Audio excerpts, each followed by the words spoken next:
ವಿಶ್ವ ಏಡ್ಸ್ ದಿನಾಚರಣೆ ಅಂಗವಾಗಿ ಡಿಸೆಂಬರ್ 1ರ ಬೆಳಗ್ಗೆ ಜಿಲ್ಲಾ ಆರೋಗ್ಯ ಮತ್ತು ಕುಟುಂಬ ಕಲ್ಯಾಣ ಇಲಾಖೆ ಹಾಗೂ ಐಸಿಬಿಸಿ ಆಸ್ಪತ್ರೆ ತಾಲೂಕು ಕಾನೂನು ಸೇವಾ ಸಮಿತಿ ರೆಡ್ ರಿಬ್ಬನ್ ಕ್ಲಬ್ ಮತ್ತು ವಿವಿಧ ಸಂಘ ಸಂಸ್ಥೆಗಳ ಸಹಭಾಗಿತ್ವದಲ್ಲಿ ಪಟ್ಟಣದ ತಾಲೂಕು ಸಾರ್ವಜನಿಕ ಆಸ್ಪತ್ರೆ ಆವರಣದಿಂದ ನೆಹರು ಸರ್ಕಲ್ ತನಕ ಏಡ್ಸ್ ಜಾಗೃತಿಯ ಬೈಕ್ ಜಾಥಾ ನಡೆಸಲಾಗಿದೆ.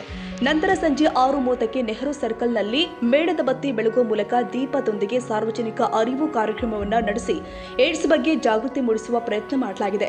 ಈ ಸಂದರ್ಭದಲ್ಲಿ ಹಿರಿಯ ಸಿವಿಲ್ ನ್ಯಾಯಾಧೀಶರು ಹಾಗೂ ತಾಲೂಕು ಕಾನೂನು ಸೇವಾ ಸಮಿತಿ ಅಧ್ಯಕ್ಷರು ಆಗಿರುವ ಶ್ರೀ ಸತೀಶ್ ಎಸ್ಒ ರವರು ಏಡ್ಸ್ ಜಾಗೃತಿ ಕಾರ್ಯಕ್ರಮದ ಉದ್ಘಾಟನೆ ನಡೆಸಿಕೊಟ್ಟಿದ್ದಾರೆ. ಮುಖ್ಯ ಅತಿಥಿಗಳಾಗಿ ಪ್ರಧಾನ ಸಿವಿಲ್ ನ್ಯಾಯಾಧೀಶರು ಮತ್ತು ತಾಲೂಕು ಕಾನೂನು ಸೇವಾ ಸಮಿತಿಯ ಸದಸ್ಯ ಕಾರ್ಯದರ್ಶಿಗಳು ಆಗಿರುವಂತಹ ಶ್ರೀಮತಿ ಅಪರ್ಣಾ ಆರ್ ರವರು ಪಾಲ್ಗೊಂಡಿದ್ದರು. ಜೊತೆಗೆ ನವೋದಯ ಪ್ರಥಮ ದರ್ಜೆ ಕಾಲೇಜಿನ ಪ್ರಭಾರ ಪ್ರಾಂಶುಪಾಲರು ಆದ ಡಾಕ್ಟರ್ ಸಿ ರವಿಕುಮಾರ್ ಹಾಗೂ ಸುಭಾಷ್ ಚಂದ್ರ ಬೋಸ್ ಆಟೋ ಸಂಘದ ಅಧ್ಯಕ್ಷರು ಆಗಿರುವಂತಹ ಸಿಎನ್ ಮಂಜುನಾಥ್ ಗೌಡ ಕಾರ್ಯಕ್ರಮದಲ್ಲಿ ಉಪಸ್ಥಿತರಿದ್ದರು. ಈ ಸಮಾಜವನ್ನ ಒಂದು ಸುವ್ಯವಸ್ಥೆಯಲ್ಲಿ ಕಾಪಾಡುವಂತಹ ಕಾರ್ಯಾಂಗ ಒಂದು ಕಡೆ, ನ್ಯಾಯಾಂಗ ಒಂದು ಕಡೆ ಆದ್ರೆ, ಆ ನ್ಯಾಯಾಂಗದ ಜೊತೆಗೆ ಈ ಸಮಾಜವನ್ನ ಸ್ವಾಸ್ಥ್ಯ ರೀತಿಯಲ್ಲಿ ಕಾಪಾಡುವಂತಹ ಆರೋಗ್ಯ ಇಲಾಖೆ ನಮ್ಮೆಲ್ಲರೂ ಕೂಡ ಸದಾಕಾಲ ಸೇವೆಯನ್ನ ಸಲ್ಲಿಸ್ತಾ ಇರ್ಬೇಕು. ಈ ಸೌಂಡ್ ಮೈಂಡ್ಗೆ ಸೌಂಡ್ ಬಾಡಿ ಅಂತ ಕರಿತೀವಿ. ಒಂದು ಸುದೃಢವಾದಂತಹ ದಿನದಲ್ಲಿ ಒಂದು ಸುದೃಢವಾದಂತಹ ಆರೋಗ್ಯ ಹೇಗೆ ಮೂಡಿ ಬರ್ತಾ ಹೋಗುತ್ತೋ ಅದೇ ರೀತಿಯಲ್ಲಿ ನ್ಯಾಯ ಈ ದೇಶದ ಕಣ್ಣಾಗಬೇಕಾಗಿದೆ. ಸಾಮಾಜಿಕವಾದಂತಹ ನ್ಯಾಯವನ್ನ ನೀಡುವಂತಲ್ಲಿ ಕಾನೂನಿನ ಕ್ರಮಗಳು ಮತ್ತು ಕಾನೂನನ್ನ ಪರಿಪಾಲಿಸುತ್ತಿರುವಂತಹ ಆ ಹುದ್ದೆಯಲ್ಲಿರುವಂತಹ ಎಲ್ಲರೂ ಕೂಡ ಈ ಸಮಾಜಕ್ಕೆ ಒಂದಿಷ್ಟು ಅರ್ಥಪೂರ್ಣವಾದಂತಹ ಪ್ರಕ್ರಿಯೆಗಳಿಗೆ ನಾವೆಲ್ಲರೂ ಕೂಡ ಚಾಲನೆ ಕೊಡಬೇಕಾಗಿದೆ. ಅಂತಹ ಧೀಮಂತ ನಾಯಕರ ಮುಖಾಂತರ ಇವತ್ತು ವ್ಯಕ್ತಿಗಳ ಮುಖಾಂತರ ಈ ಒಂದು ಕಾರ್ಯಕ್ರಮ ಚಾಲನೆ ಸಿಕ್ಕಿರುವಂತದ್ದು ಖಂಡಿತ ಅರ್ಥಪೂರ್ಣ ಅಂತ ಭಾವಿಸುತ್ತಾ ಇಟ್ಕೊಂಡು ಯಾರು ಈ ಸಾಂಕ್ರಾಮಿಕವಾದಂತಹ ಕಾಯಿಲೆಗೆ ತುತ್ತಾಗಿದ್ದಾರೆ ಅವರನ್ನ ಈ ಸಮಾಜದ ಬಗ್ಗೆ ನಾವು ಗೌರವಯುತವಾಗಿ ಕಾಣಬೇಕಾಗಿದೆ.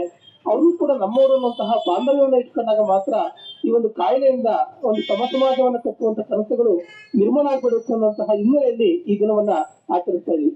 ಅದಕ್ಕೆ ಈ ವರ್ಷ 2025ರಲ್ಲಿ ಒಂದು ಘೋಷವಾಕ್ಯ ಆಸ್ಪತ್ರೆಯ ಹಿರಿಯ ವೈದ್ಯಾಧಿಕಾರಿಗಳು, ಆತ್ಮ ಸಂಘದ ಅಧ್ಯಕ್ಷರೇ ಹಾಗೂ ಇರ್ತಕ್ಕಂಥ ಎಲ್ಲ ಅಧಿಕಾರಿ ನಿಮಗೆಲ್ಲ ತಿಳಿದ ಹಾಗೆ ಇವತ್ತು 1ನೇ ತಾರೀಕು ವಿಶ್ವ ಏಡ್ಸ್ ದಿನಾಚರಣೆಯನ್ನ ಆಚರಿಸ್ತಾ ಇದ್ದೇವೆ. ಈ ಒಂದು ಮಾರಕ ಕಾಯಿಲೆಯನ್ನ ತಡೆಗಟ್ಟುವ ದೃಷ್ಟಿಯಲ್ಲಿ ಭಾರತ ಸರ್ಕಾರ 1ನೇ ತಾರೀಕಂದು ಈ ಒಂದು ವಿಶ್ವ ಏಡ್ಸ್ ದಿನಾಚರಣೆಯನ್ನ ಆಚರಿಸ್ತಾ ಇದೆ. ನಿಮಗೆಲ್ಲ ಗೊತ್ತಿರುವ ಹಾಗೆ ನಮ್ಮ ಪ್ರಪಂಚ ಎಷ್ಟೇ ವೈಜ್ಞಾನಿಕವಾಗಿ ತಾಂತ್ರಿಕವಾಗಿ ಮುಂದುವರೆದು ಈ ಏಡ್ಸ್ ಎಂಬ ಕಾಯಿಲೆಗೆ ಔಷಧಿಯನ್ನ ಕಂಡಿದ್ದೇವೆ. ಈ ನಿಟ್ಟಿನಲ್ಲಿ ನಾವು ಆ ಕಾಯಿಲೆಯನ್ನ ಬರುವುದಕ್ಕಿಂತ ಮುಂಚೆ ತಡೆಗಟ್ಟುವುದು ಅದು ಅತಿ ಅವಶ್ಯಕವಾಗಿದೆ. ಎಲ್ಲ ಸಿಬ್ಬಂದಿಗಳು ಮತ್ತು ಎಲ್ಲ ಸಾರ್ವಜನಿಕರು ನಾವು ಬೆಳಗ್ಗೆ ಒಂದು ಅದ್ಭುತವಾದಂತಹ ಇದ್ರ ಬಗ್ಗೆ ಜಾಗೃತಿ ಮೂಡಿಸೋಕ್ಕೋಸ್ಕರ ಪ್ರಾರ್ಥನೆ ಮಾಡಿ ನನಗೆ ಸಿಬ್ಬಂದಿ ಏನು ಆರೋಗ್ಯ ಇಲಾಖೆ ಸಿಬ್ಬಂದಿ ಇದೆ ಪ್ರತಿ ವರ್ಷನೂ ಕೂಡ ನಾವು ಸುಮಾರು ಒಂದು 15 ವರ್ಷದಿಂದ ಪಾಲ್ಗೊಳ್ತೇವೆ. ಪ್ರತಿ ವರ್ಷನೂ ಕೂಡ ಈ ಜಾಗೃತಿಯಲ್ಲಿ ನನ್ನ ಒಟ್ಟುಗೂಡಿಸಿಕೊಂಡು ಈ ಖಾಸಗಿ ಬಸ್ ನಿಲ್ದಾಣ ಮತ್ತು ಗೌರ್ಮೆಂಟ್ ಬಸ್ ಮತ್ತು ಆಟೋ ಚಾಲಕರಿಗೆ ಆಮೇಲೆ ನಾನು ಸುಮಾರು ಒಂದು 7 ಸತಿ ಇದ್ರ ಆರೋಗ್ಯ ಇಲಾಖೆಯಲ್ಲಿ ಅವ್ರನ್ನ ಕೊಟ್ಟು ಯಾವ ರೀತಿ ಹರಡುತ್ತೆ, ಯಾವ ರೀತಿ ಅದನ್ನ ತಡೆಗಟ್ಟು ಮತ್ತು ನಮ್ಮ ಜವಾಬ್ದಾರಿಗಳಿಂದ ತುಂಬಾ ನೀಟಾಗಿ ಅರ್ಥಪೂರ್ಣವಾಗಿ ತಿಳಿಸ್ಕೊಡ್ಲಿ. ಇದಕ್ಕೂ ಕೂಡ ಹೆಚ್ಚಾಗಿ ವಿಷಯದಲ್ಲಿ ಕಮ್ಮಿ ಆಗುತ್ತೆ ಮತ್ತು ನಮ್ಮ ದೇಶದಲ್ಲಿ ಕಮ್ಮಿ ಆಗುತ್ತೆ. ಇದಕ್ಕೂ ಆರೋಗ್ಯ ಇಲಾಖೆ ಪಾತ್ರ ಮತ್ತು ಸಾರ್ವಜನಿಕರ ಜವಾಬ್ದಾರಿಗಳನ್ನ ಈ ಜಾಗೃತಿ ಮಾಡುವ ಮುಖಾಂತರ ತಿಳಿಸ್ತಾ ಇದ್ದಾರೆ.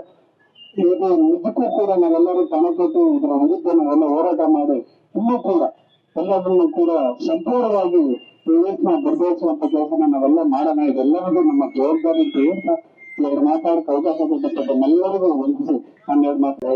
ಡಿಸೆಂಬರ್ 1 ವಿಶ್ವ ಏಡ್ಸ್ ಜಾಗೃತಿ ದಿನಾಚರಣೆನ ನಾವೇನು ಆಚರಿಸ್ತಾ ಇದ್ದೇವೆ.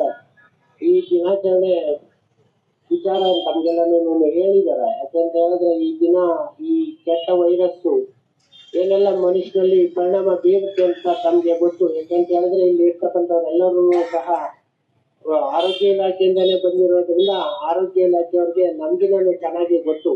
ಯಾಕೆಂದ್ರೆ ಮನುಷ್ಯನಲ್ಲಿ ಇರ್ತಕ್ಕಂಥ WBCನಲ್ಲಿ ಕಡಿಮೆ ಮಾಡ್ತಕ್ಕಂಥದ್ದು, ಮನುಷ್ಯನಲ್ಲಿ ಇರ್ತಕ್ಕಂಥ ರೆಸಿಸ್ಟಿವಿಟಿನ ಕಡಿಮೆ ಮಾಡ್ತಕ್ಕಂಥದ್ದು, ಮನುಷ್ಯನ ಆಯುಷನ್ನ ಕ್ಷೀಣಿಸ್ತಕ್ಕಂಥದ್ದು, ಈ ಎಲ್ಲ ಲಕ್ಷಣಗಳನ್ನ ಹೊಂದಿರ್ತಕ್ಕಂಥ ಈ ಕಾಯಿಲೆ ಇವತ್ತು ಏನು ವಿಶ್ವದಾದ್ಯಂತ ಹರಡಿದೆ.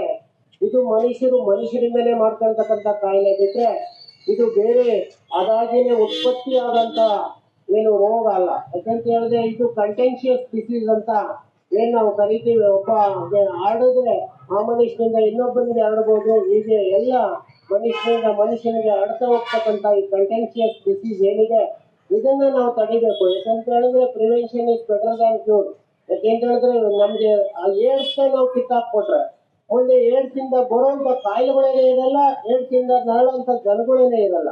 ಯಾಕೆಂತ ಹೇಳಿದ್ರೆ ನಾನು ಇಲ್ಲಿ ನಿಜವಾಗ್ಲೂ ನೆನೆಸ್ಕೋಬೇಕಾದಂತ ಒಬ್ಬರು ವೈದ್ಯರು ಡಾಕ್ಟರ್ ನಾಗಲೋಟಿ ಮಠ್ ಅಂತ ನಾವು ಏನಾದ್ರು ಕೇಳಿದ್ರೆ ಕರ್ನಾಟಕದಲ್ಲಿ ಡಾಕ್ಟರ್ ನಾಗಲೋಟಿ ಮಠ್ ಅವರು ಕೊಟ್ಟಂತ ಸರ್ವಿಸು ಈ ಏಡ್ಸ್ಗೆ ಮತ್ತು ಮೆಡಿಕಲ್ ಡಿಪಾರ್ಟ್ಮೆಂಟ್ಗೆ ಕನ್ನಡದಲ್ಲಿ ಏನಾದರೂ ಮೆಡಿಕಲ್ ಬುಕ್ಸ್ ನ ಪ್ರೆಸೆಂಟ್ ಮಾಡಿದ್ದಾರೆ, ಬರೆದಿದ್ದಾರೆ ಅಂತ ಹೇಳಿದ್ರೆ ಮೆಡಿಕಲ್ ಅಲ್ಲಿ ಡಾಕ್ಟರ್ ನಾಗಲೋಟಿ ಮಠೆ ಫಸ್ಟ್.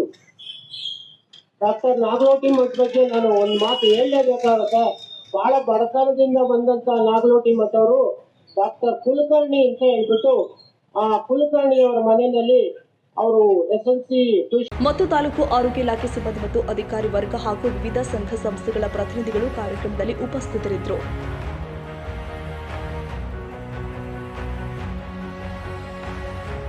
ಈ ವಿಡಿಯೋ ನಿಮಗೆ ಇಷ್ಟವಾದರೆ ಲೈಕ್ ಮಾಡಿ. ಇನ್ನಷ್ಟು ಹೀಗೆ ಆಸಕ್ತಿದಾಯಕ ವಿಡಿಯೋಗಳನ್ನು ಪಡೆಯಲು ನಮ್ಮ NTV ನ್ಯೂಸ್ ಚಾನೆಲ್ ಅನ್ನು ಸಬ್ಸ್ಕ್ರೈಬ್ ಮಾಡಿ. ಪಕ್ಕದಲ್ಲಿ ಇರುವ ಬೆಲ್ ಐಕಾನ್ ಅನ್ನು ಒತ್ತಿ. ನಿಮ್ಮ ಬೆಂಬಲವೇ ನಮಗೆ ಸ್ಫೂರ್ತಿ.